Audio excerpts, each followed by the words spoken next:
Hi, good afternoon. I'm Valerie Milano from the Hollywood Times, and I just want to welcome Sabina, and I'm going to let you go ahead and introduce yourself, please.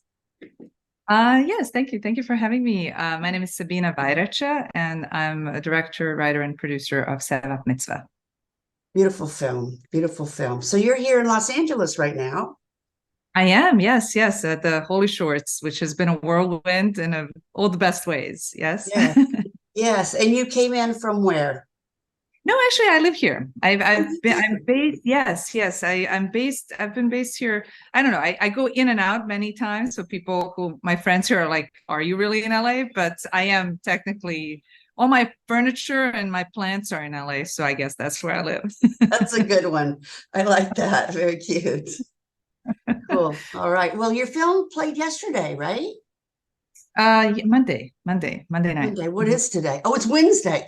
Oh, Oh, I know. Tell me about it. all these film festivals. I just, all the interviews I've had, I've been asking all the filmmakers, is it me or is it like there are more film festivals now than ever?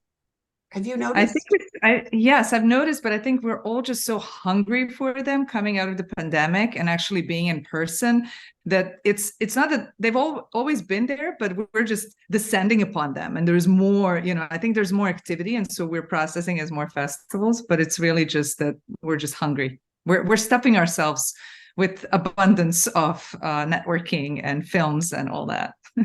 Good point. I think that's the best answer I've heard so far. So you get the prize for that one. Thank you. Good job. Well, this film is based on a true story. Do you have ties to any of the issues that were happening in World War II Bosnia? Yeah, so I'm from a Muslim family, Bosnian Muslim family, and really what inspired me to tell this story is the stories that I heard from my grandmother, who was a young girl, like she was 9 years old when World War II was happening, and witnessing her Jewish friends being rounded up by the Nazis and taken never to be seen again, and then reflecting that the same thing happened to her 50 years later and to my grandpa, Yeah. with the showing up. And so and in both cases, it was people of a different ethnic um, background who weren't being persecuted, who were saving the other ones. So right, so the Muslims were and the Christians were trying to save Jews in World War II, and then when the Muslims were on a list to be eradicated during the Bosnian War, it was our Christian neighbors who were stepping in and doing the same for us. And so it's something that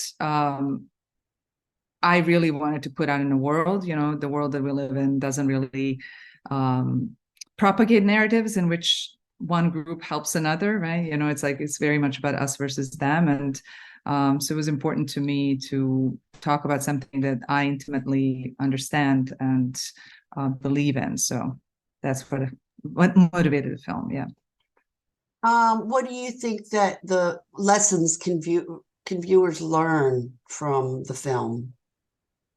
I think for me, the biggest lesson that I learned by making this film is that we all have much more power than we think we do, and we let our concept of powerlessness or us feeling like we're too small of a cog in a big system, and we're not maybe rich, we're not powerful, we're not politicians, that we can't do anything to change it, right? So we just sort of look the other way and shrug and but this is a story about two women who had absolutely no power. I mean, if you think about it, in World War II, Zejneba is a 23-year-old young mother living in a very traditional household in which women are not supposed to even, express their opinions, let alone do what she did. And she found a way to do it, and then in the 90s, Rifka also, the way she got Zejneba's family out was really remarkable. And so I feel like it taught me to, that we nowadays the common phrase is like check your privilege, right? It's not necessarily privilege, but check your power, right? I mean, you may not realize that you have more at your disposal than, it's like may not be visible, may not be obvious. But if you really sit down and think, you could realize that you have a power to change the world too, especially if you see the world that you're not proud of being a part of. Yeah. Yeah, very true. I like that. Let's talk about the casting. What was the process of casting actors and your crew? How was that? So I'm from Bosnia, but I'm from a different part of Bosnia. So I didn't really know anyone in Sarajevo where I filmed this movie. And especially with the actors, I mean, I left when I was a kid, and all the other movies I made, I made my documentary in Bosnia, but that was just my parents and me, like there were no actors and not crew really. And so that was the first challenge, really, because I was like, I don't really even know where to look, because they don't have agents over there. I mean, they do, but not in the same sense that we do over here. It's too small of an industry. They all know each other, right? So it's like you want someone in your film, you just call them up, or your friend knows them and they call them up, right? It's very much word of mouth kind of industry, with crew as well. And I didn't have anyone to have word of mouth with because I didn't know anyone. And so I asked a friend of mine who lives in Croatia, in Zagreb, Vanja Nikolic. He said, okay, well, I'm doing he was like, his day job was casting. He's really a writer director, and for a TV, like he was casting like soap operas for the local TV station in Croatia. And it's like, so I can send an email blast to all these young actresses that I know of, and so I was like, yeah, okay, yeah, sure, do that, and so he did, and then gave me a list of possible potential actresses, and they self-taped and sent it to me, and so that was sort of the first wave, and then I did second, callbacks and interviews and that sort of stuff, and really went in not knowing anybody. And some of the other actors I cast once I was in Bosnia, and I was like, okay, I still have these roles, so I would go to see plays. I'll be like, okay, well, let me go and I went to see every play that was playing at that time, and good for you. see, and so I was like, oh, this actress was really intriguing to me. Let's see if she's available. And yeah, so it was a very interesting process. I kind of a combination of trying to find someone local to help me, and then just going in. And so I ended up casting people that in Bosnia, some people are really famous, like the two brothers, so her husband and his brother. In Bosnia, they're like really famous, but I didn't know them. I didn't know who they were. To me, they were just actors, and I cast them. And it wasn't until we were starting pre-production, and people were like, whoa, your cast is incredible. It's like I lucked into casting, like I lucked into casting, George Clooney and, like, I don't know, Scarlett Johansson. And they're like, how did you get them? I'm like, are they somebody I should know? Yeah. Interesting. Good for you. Oh yeah, it was really like, it was kind of fun.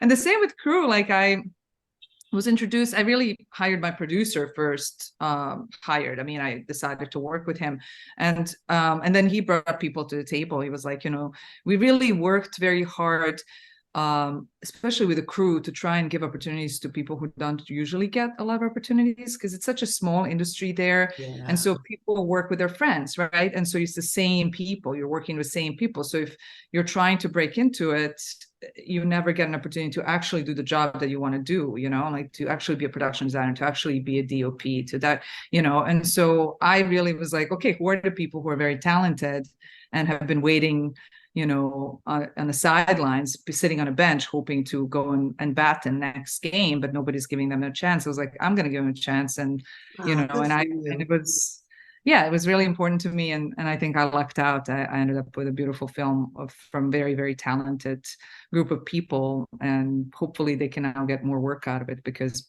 the industry there sees them as something other than just an assistant, The cast did an amazing job, so I'm sure they will. Fantastic.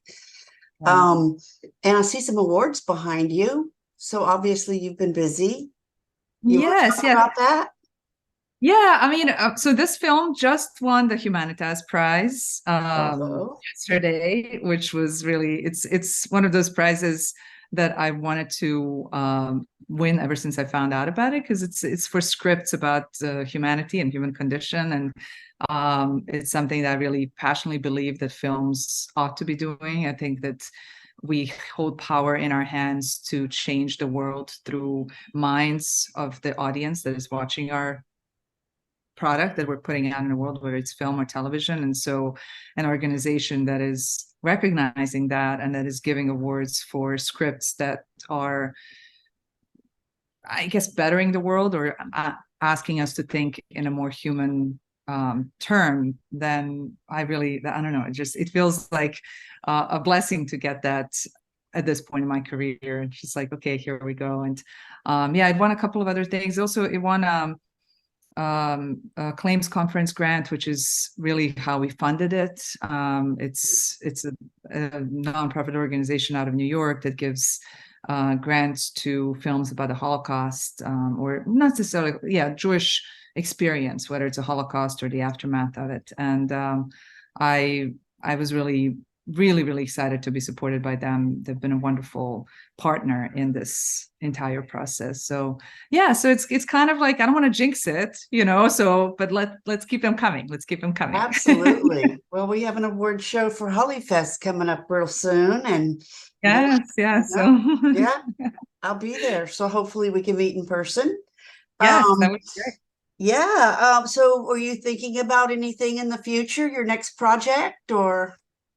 Well, one of the things I really want to do is turn this into a feature. I think there's much more to the story and it can reach a much wider audience. If we, it's like shorts are great, but not everyone watches shorts, right? But people will watch a feature, scrolling through Netflix and they come across it, right? And they may even know what it's about, but they're like, oh, this sounds like something I could watch. And so I feel like you can reach a much wider audience with that. And I feel like the story deserves it. And so that's been very much on the forefront of my mind. And then I have a couple of, I have a neo-noir thriller and a supernatural thriller. I'm really a thriller person. Yeah. I stumbled into this. And so I try to infuse it with a little bit of, kind of thrilling moments or like suspense or a little bit like, because that's where my tastes lie, so, so like other projects are more in that space, sort of very much character driven,